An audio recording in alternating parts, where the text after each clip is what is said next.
Je suis ravie de vous retrouver aujourd'hui pour un épisode dans lequel nous allons parler d'audace. Bien le bonjour chers auditeurs et auditrices, j'espère que vous vous portez à merveille ou du moins que vous prenez bien soin de vous. Peu importe, je vous envoie plein de bonnes ondes. Je suis ravie de vous retrouver aujourd'hui pour un épisode dans lequel nous allons parler d'audace. Je n'ai absolument pas préparé cet épisode, je ne sais pas encore ce que je vais vous raconter. On va voir au fur et à mesure, mais en tout cas le sujet c'est l'audace. L'audace d'avancer, l'audace de réaliser ses projets, parce qu'il est temps que je vous en parle davantage aussi, je pense, de ce que je mène et de la manière dont moi je réalise mes projets. Parce que pour moi, et ça depuis longtemps, réaliser nos projets, c'est une manière de construire dans le monde extérieur, une manière de faire, une manière de avoir des créations, de laisser émerger à l'extérieur de nous peut-être ce qu'on est vraiment. Mais c'est surtout une manière en fait de s'accomplir. Parce que qui sommes-nous sans les actions qu'on met en place ? Là vous vous dites, oh là là, ça y est, on part de nouveau dans un épisode philosophique. Mais oui, c'est pour ça qu'on est là. Pour déconstruire, pour reconstruire, mais bref, j'avais envie de vous parler d'audace. Et revenir un peu sur les moments où moi j'ai fait preuve d'audace ces dernières années, pour que ça puisse en fait vous inspirer à vous aussi mener vos propres projets. Parce que j'ai en ce moment plusieurs discussions avec des amis qui sont dans des situations de vie, de professionnels qui leur correspondent pas forcément et qui me disent, qui viennent me confier simplement parce que c'est mes amis, donc forcément on en parle. Oui, j'aimerais bien que ça bouge, je sais pas comment faire, comment ça change, etc. Et pour moi, c'est une question d'audace. Une question d'audace dans le sens, l'audace d'aller vers ce qui nous appelle vraiment. Et parfois, je suis bien placée pour le savoir, on ne sait pas ce qui nous appelle vraiment. Ou en tout cas, on croit ne pas le savoir. Sauf que, en fait, entre gros guillemets, il suffit de se poser les bonnes questions, d'aller voir les bonnes personnes. Ça peut être des professionnels de la santé mentale, de l'évolution, comme des coachs, des thérapeutes, des psys, etc.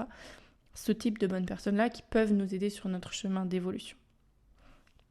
Mais du coup, cette preuve d'audace, elle nous sert à avancer. J'ai la citation de je ne sais plus qui me vient.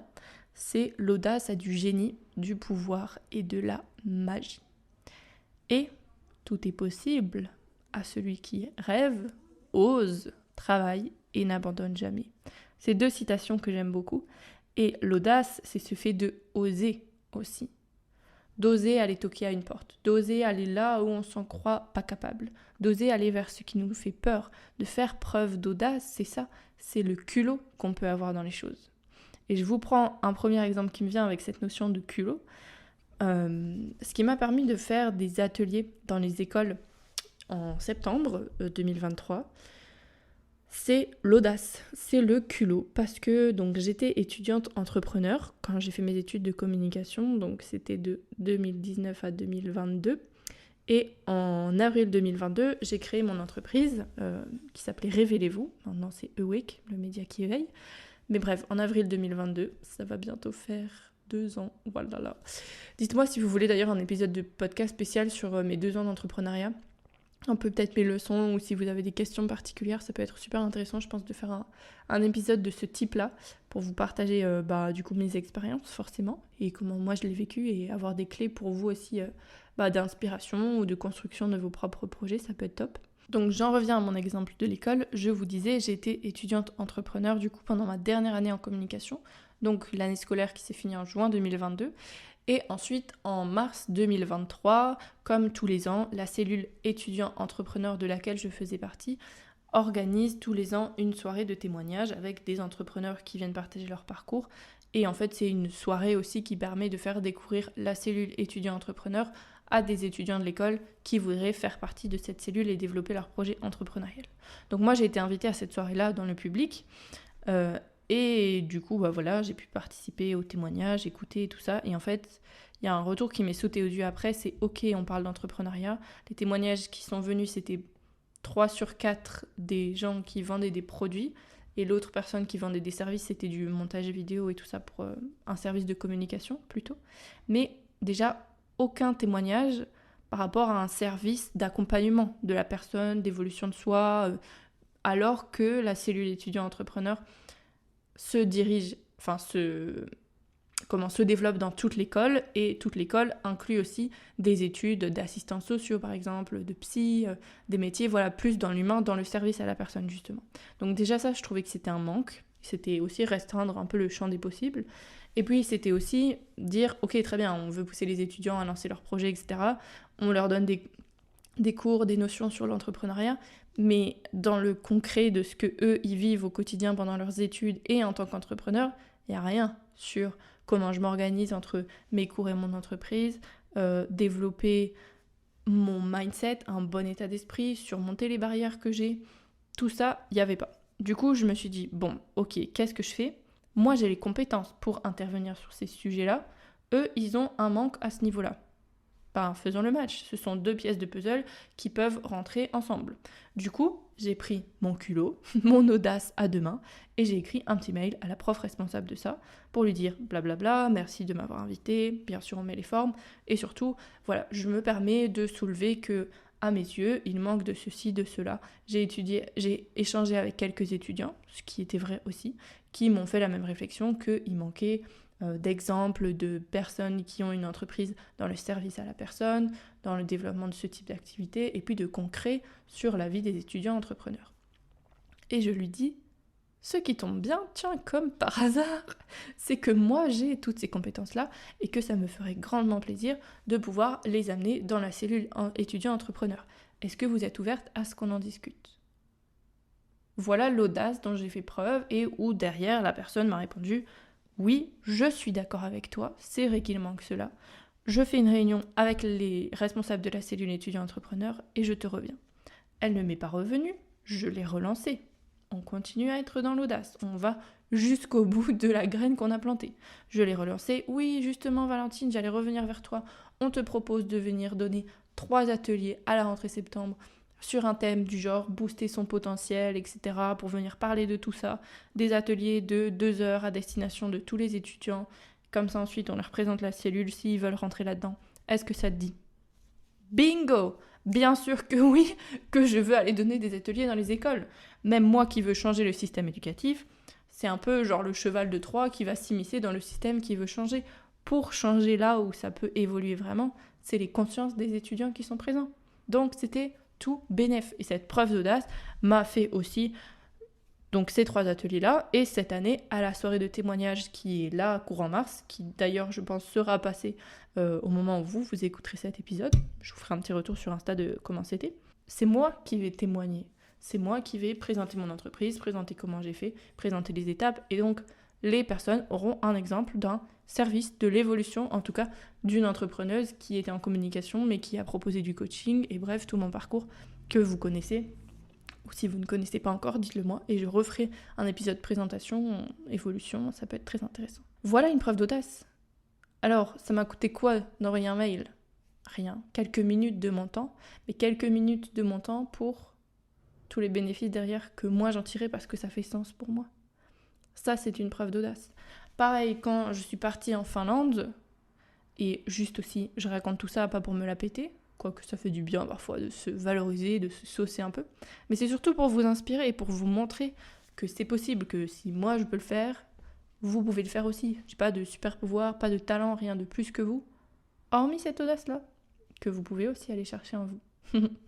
Donc je disais, quand je suis partie en Finlande, c'était pareil, c'était aussi une preuve d'audace. Au moment où moi je suis partie en tant que volontaire, je faisais partie du coup du service volontaire européen. Et quand on part avec ce service-là, pour être volontaire, il faut trouver une association d'envoi sur notre pays natal, bref, le pays où on vit, et une association d'accueil dans le pays où on veut aller. Donc moi, il me fallait une association d'envoi en Belgique, une association d'accueil en Finlande. Sauf que l'association d'envoi vers laquelle j'ai été, et c'était la seule qui existait à ma connaissance, était en pleine restructuration, mon dossier s'est perdu, j'ai eu un suivi merdique, voire pas de suivi du tout. Du coup, j'ai dû me débrouiller moi-même pour trouver mon association d'accueil. C'est-à-dire chercher sur des sites en finnois, traduire en anglais, ne rien comprendre, traduire en français, c'était approximatif. Bref, pour pouvoir y aller. Envoyer plus de 50 mails, me prendre que des noms ou pas de réponse, en avoir un qui m'a dit oui, venez, où j'y vais et où je me retrouve dans un endroit où l'association c'était juste une dame, pas de matériel, pas de contact, pas de salle, juste elle. Et là aussi, c'était faire preuve d'audace, oser toquer à la porte des écoles pour donner mes cours de cirque qu'on m'avait promis, oser construire du matériel, oser aller demander à certaines personnes de l'aide. Tout ça, c'est des mini-preuves d'audace, mais qui font que le projet a pu se construire, j'ai pu évoluer, ça n'a pas eu la forme que je voulais, mais pour rien au monde, je voudrais changer comment ça s'est passé parce que j'ai tellement appris. Tellement appris. Ce voyage en Finlande là, si je ne dis pas de bêtises, dans mon tout premier épisode de podcast de présentation, je vous explique un peu plus en détail comment ça s'est passé. Mais si jamais vous voulez que j'en reparle, pareil, écrivez-moi, posez-moi directement vos questions sur Instagram. Mon compte c'est VranxValentine, Vranx VRANCX.Valentine, ou dites-le moi dans les commentaires si vous me regardez sur YouTube. Bref, voilà une autre preuve d'audace.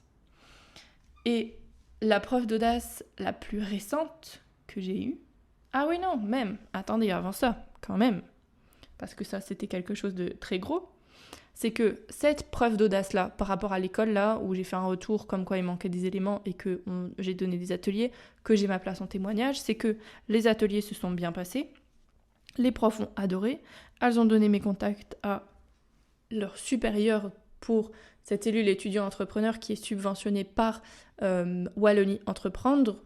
En Wallonie, c'est le sud de la Belgique, on va dire, qui est subventionnée par eux, Wallonie Entreprendre, qui a une branche dédiée aux jeunes générations, qui, eux, m'ont envoyé un mail au mois de novembre pour me dire « Bonjour mademoiselle, on m'a parlé de vous, machin, machin. On organise une journée pour les profs, tous les profs du sud de la Belgique qui veulent venir, etc. Est-ce que vous voulez bien proposer un atelier pour cette journée ?» Et moi, c'était en mode « Quoi ? Donner un atelier à des profs ? Mais bien sûr que oui, je ne réfléchis même pas, la réponse vient avant la question. » Et là, mais quand j'ai reçu ce mail, je vous assure que pendant 1 heure, voire 1 heure et demie, j'ai pleuré toutes les larmes de mon corps, tellement j'étais contente et tellement j'étais fière de moi, mais putain de fière de moi. Parce que j'étais là en mode waouh, ça veut dire que c'est possible. Ça veut dire que moi qui rêve de changer le système éducatif, de pouvoir intervenir là-dedans, de pouvoir amener des modifications, je peux maintenant aller amener ces notions-là aux profs, mais c'est encore un plus gros cheval de Troie. C'est tout gagné. Et c'est ça aussi qui m'a permis de me dire, mais c'est possible. C'est possible d'être moi. Et c'est justement quand je suis moi et que je me rapproche de ma vérité, de mon rôle, bah là pour le coup on va dire plutôt professionnel, mais moi c'est une mission qui m'anime tellement que c'est toute ma vie. Quand je suis moi, ça marche, ça fait écho, les gens le ressentent et on vient me rechercher pour ça. Et c'était tellement de dire waouh, putain, mais Valentine, tu te rends compte toutes les actions que tu as mis en place, tout ce que tu as pu poser, tout ce qui a foiré aussi, mais dont tu as tiré des leçons, qui t'a permis d'avancer, d'évoluer, le temps que tu t'accordes aussi pour grandir, pour pleurer, pour crier, pour ressentir des émotions désagréables qui me permettent de grandir et d'avancer, tout ça me permet de réaliser mes rêves, l'un après l'autre. Et c'est un truc de fou, que là je vous en parle, je suis animée de ça, je suis prête à bondir de ma chaise pour vous dire, mais les gars, osez, allez-y, au pire quoi, on se prend un non. Et un non, on n'en meurt pas. Vous en avez déjà tous et toutes reçu plusieurs dans votre vie, sans même peut-être parfois vous en rendre compte. On n'en meurt pas et ça nous permet d'évoluer. Donc osez envoyer ce message à la personne que vous aimez, osez envoyer une lettre là où vous avez envie de travailler, osez passer à l'action, osez faire tout ce que vous n'osez pas encore aujourd'hui. Parce qu'au final, quand on regarde les risques, c'est tellement minime. Et puis, dans le pire des cas, c'est un non. Un non qui peut faire mal, mais vous le savez tous et toutes très bien, sans aucun doute. On se relève de ça. Ça nous permet de grandir. Et en plus, vous avez la chance d'avoir un super podcast à votre disposition pour tout ça. Donc au final, on y va, on passe à l'action, on fait preuve d'audace, et puis si ça va pas, eh bien on s'en remet. On s'en remet.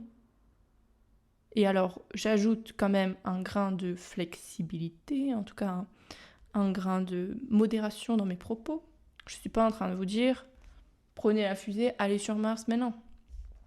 Bon, encore une fois, c'est aussi un exemple exagéré, Valentine.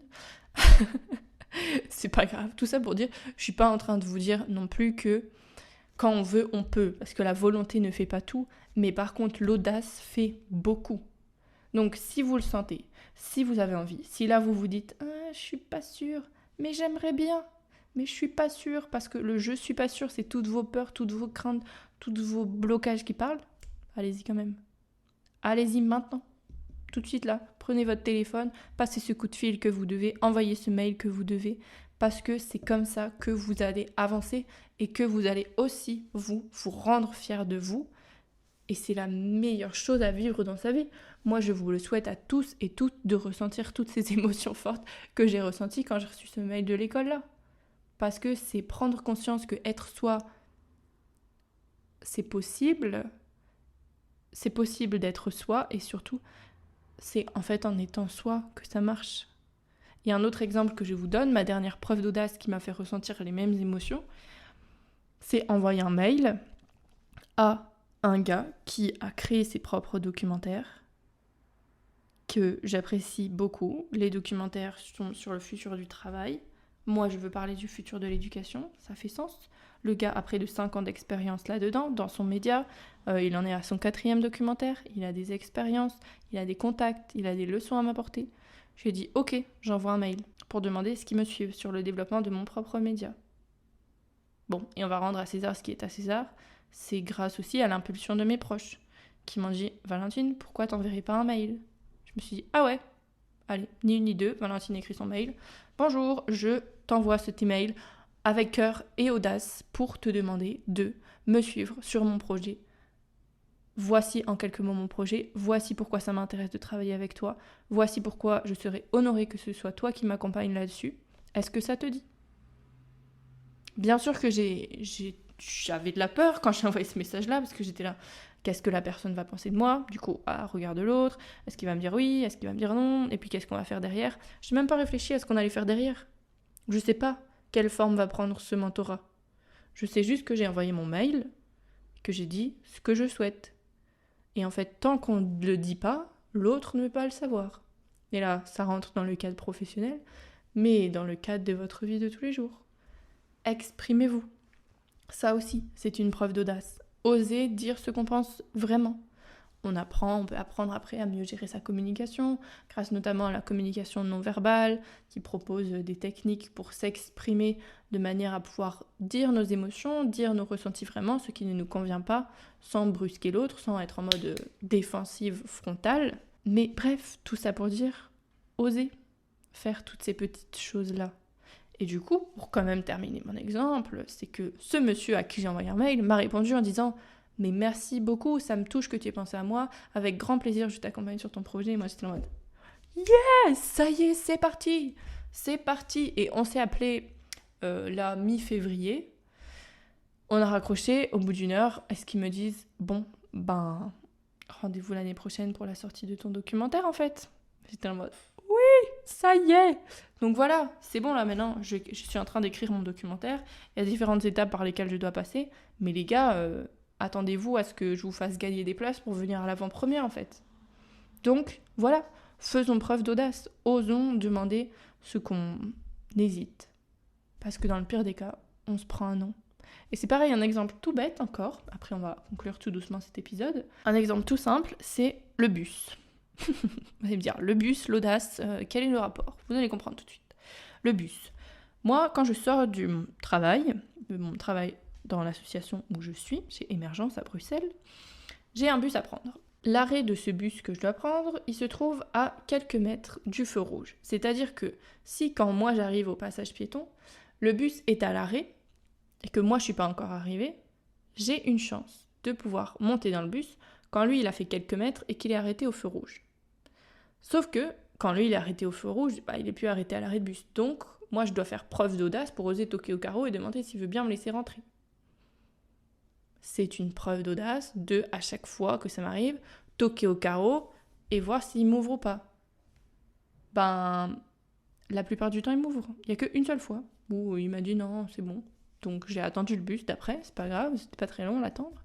Mais encore une fois, là aussi, si je ne tente pas je risque de me prendre un non. Mais si je ne fais rien, dans tous les cas, je me prends un non. Donc c'est plutôt la chance d'avoir un oui qui est intéressante avec l'audace. Parce que si je ne fais rien, dans tous les cas, il ne se passe rien. Donc autant tenter. Au pire, il se passe quelque chose. Et bingo, là, on a tout gagné. Donc voilà. Voilà pour ça. Faites preuve d'audace. C'est hyper important dans votre vie. Et puis aussi, voyez votre vie comme un jeu vidéo. On en a parlé dans l'interview avec Germain, qui est sorti la semaine passée, si je dis pas de bêtises, ou qui arrive la semaine prochaine. En tout cas, incessamment sous peu, c'est là, c'est présent. L'interview de Germain de Flandre, qui est un entrepreneur de 20 ans, qui fait ça à côté de ses études, qui a un parcours de fou, que je vous invite vraiment à écouter cette interview. On en parlait, de se dire en fait, c'est le jeu de la vie. Votre vie est un jeu vidéo. Vous passez de monde en monde, d'épreuve en épreuve. Voyez ça comme un jeu. Dites-vous, en fait, c'est ma vie là que je suis en train de vivre. Comment est-ce que je fais pour que ce soit un peu plus ma vie à moi ? Et là, ça fait écho avec l'épisode sur les étiquettes qui est sorti fin février. Comment est-ce que je fais pour prendre du plaisir dans cette vie-là ? Et là, on en parlait dans l'interview de Sarah Saidi. La clé de l'épanouissement pour elle, c'est de kiffer. C'est de prendre du plaisir dans ce qu'on fait. Et je suis tellement d'accord avec ça. Mettons du fun dans notre vie.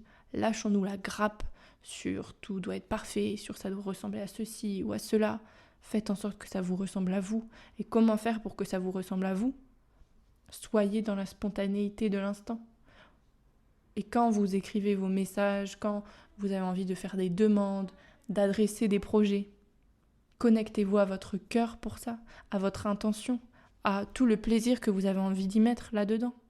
Osez envoyer des emails un peu moins formels pour postuler à un travail. Parce que c'est votre personnalité, c'est vous, l'énergie que vous mettez là-dedans qui va faire votre différence. Actuellement, on s'en fout de qui a le plus beau CV. Ce qu'on veut, c'est des gens qui retiennent notre intention. Et comment on fait ça ? Quand on provoque de l'émotion chez la personne. Elle se souvient de nous. Donc voilà pour cet épisode bien riche. J'espère que ça vous aura mis du boost, aussi des bonnes énergies pour votre journée, peu importe quand vous m'écoutez, ou votre nuit, bonne nuit si c'est ça, ou bonne journée. Dans tous les cas, ça m'a fait plaisir de partager cet épisode avec vous. On se retrouve la semaine prochaine pour une nouvelle interview et dans 2 semaines pour un prochain épisode solo. En attendant, prenez bien soin de vous. Dites-moi aussi si cet épisode vous a parlé sur Instagram, dans les commentaires YouTube. Mettez 5 étoiles sur le podcast, abonnez-vous, likez, faites tout ça pour soutenir le développement du podcast et faire en sorte qu'il soit plus visible à plus de monde aussi. On se retrouve très bientôt. Prenez soin de vous. Ciao.